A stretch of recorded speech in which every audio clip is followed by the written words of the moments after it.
I can't possibly cut anyone's hair in the dark. Please don't touch anything. Your hands are probably crawling with germs. Physical hygiene recapitulates moral hygiene. Cleanliness is next to lawfulness. So everyone says, until someone forgets to cough into their elbow, and then we're all dying of plague. I'm Conrad. You will report to me if your hair fails to meet Spacer's Choice aesthetic standards. You will also report to me in the event of your death. Whereupon I will clean and prepare your remains for interment. Ship parts. Right. Well, I see the good vicar is in your company. He is obviously guiding you through your delusions, so I will not interfere. A ship? Dear me. You seem to have lost the ability to distinguish between reality and fantasy. This is what happens when you let your imagination run wild. You'll find him in our local church, probably neglecting his duties. He doesn't seem to like us much. The vicar has not been with us long, and in his relatively short tenure in Edgewater, gives off the distinct whiff of superiority. Burial, in the unfortunate event of a fatality. It's what a barber does. We make you presentable. We don't believe in free anything here in Edgewater. We're a Spacer's Choice company. No, thank you. That's quite all right. I've seen enough body parts in my line of work. This is what happens when you eat with your fingers. Edgewater has been good to me. I consider myself privileged to work here. I am never wanting for work, not since the plague started. As the good vicar says, work fortifies the spirit of a man. If you want to feel exhausted, try not having any work. The plague's come at us with a vengeance this year. Lost 6 workers in as many months. I wouldn't call them good workers, mind you. If they were any good, they'd have been treated. Still, it is a shame. Fever, chills, fatigue, aching, vomiting, an excess of phlegm, a tendency towards belly aching, whatever it may be, I have developed my own palliative. Boiled canid liver and a splash of ethanol. Company policy, friend. We don't have enough medicine to treat all of us, so we treat the best among us. We're a sensible people. Mr. Thompson's brainchild. Have you met him yet? Thoughtful-looking fellow, stares out of his office most hours. Nature is monstrous, friend, and this plague is natural selection at work. Go ahead.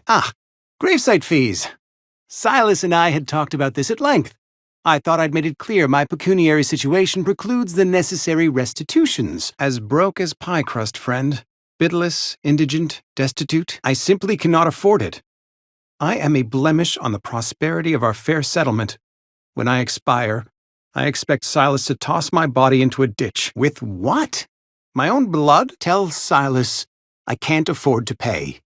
And that I fully expect to have my medical rights revoked for this dereliction. With my apologies, some time ago, I fell ill with the plague. By the grace of the law, and through my own hard work, I'd proven worthy of treatment. Frankly, I don't imagine I'll earn that right a second time. The barber work hasn't been profitable, you see. I've had to keep this old place running with my own savings. Not a bad idea. But I'd need some kind of collateral. My pair of lucky clippers! No, that won't do. Your idea intrigues me, but I'm afraid I don't have anything to give Silas. I'm open to suggestions. You know about Eugene? How? Then, you know Phyllis suggested selling off Eugene's gold teeth. I didn't approve of the idea then, and I don't approve of it now. Eugene's golden teeth were a family heirloom, representing 3 generations of poor dental hygiene. He took them to his grave. That's unthinkable. Eugene's body and all rare earth minerals contained therein are solely the property of Spacer's Choice. I can't ask Silas to dig up a man's body and pry a few teeth loose from his jaw just to pay my bills. Can I? Here you are. Gravesite papers affixed with my signature and an IOU. Eugene was not a suicide. He put a bullet in his brain, yes, but that's largely a technicality. I was the one who prepared Eugene's body for interment. I discovered symptoms of the plague on his corpse, and I discovered medicine in his pocket. Lots of medicine. Eugene overdosed on adrenatime, which is known to cause psychosis and paranoia as possible side effects. The paranoia drove him to take his own life. It's a miracle of bureaucracy. If Eugene's death were filed as a suicide, we'd all pay the price for his crime. We can all thank our lucky stars that young Eugene was hopped up on medication and suffered its predictable side effect. I included it all in my official report. I'd like to think I saved Edgewater a great deal of money. We never could have paid the fines associated with a suicide. The good Vicar Maximilian and I have never quite seen eye to eye, but your point is well taken. More than a few. Those teeth were his personal savings. You found Eugene's teeth? What? Where? How? McDevitt? The old flavor specialist? That is just grotesque. Thank you, I suppose. These, teeth should cover my fees nicely.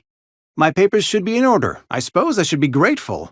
You've saved me some trouble and no small amount of embarrassment. The man was robbing his own graves without filing an invoice? This is a brazen violation of Spacer's Choice standard procedure. Yes, you may be right. I'm not sure I want to know. You probably heard it from one of our local gossip mongers. Much obliged. Edgewater is built on the discipline and sacrifice of its people.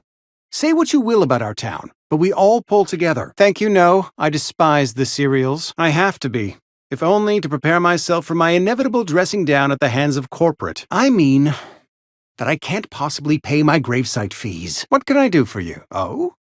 Am I in the company of a fellow doctor? I am a Spacer's Choice certified surgeon, and if you must know, I can stitch a severed thumb with a 58% chance of avoiding gangrene. You may think that, but the tidiness of my fellow worker is my responsibility. Alive or otherwise, whether you're showing up to work or going to that great cannery in the sky, it's my job to make you look like a million bits. Experience was my teacher. Experience and... So, you want to be an embalmer, brochures 1 through 5, courtesy of the Spacer's Choice Department of Career Development. I don't approve of fantasizing. It's a dreadful habit, corrosive to the mental faculties. You ought to let the vicar take a look inside your head. Vicar Maximilian, our man from the OSI, here to spread the message of scientism like a soothing balm upon a feverish head. Or so you'd expect. And he allowed you to wander around town spreading your pernicious fantasies about repairing ships? My opinion of him approaches its nadir. Merciful law. Is that a marauder's outfit? I don't want you wandering into my shop wearing something you've lifted off a corpse. You were probably poking around my things. I really shouldn't leave my letters sitting out in the open. Were you snooping around in my things? Or was it just dumb luck? Desperate measures, Miss Holcomb. Desperate measures. I'm going to have to ask Silas to dig up those teeth.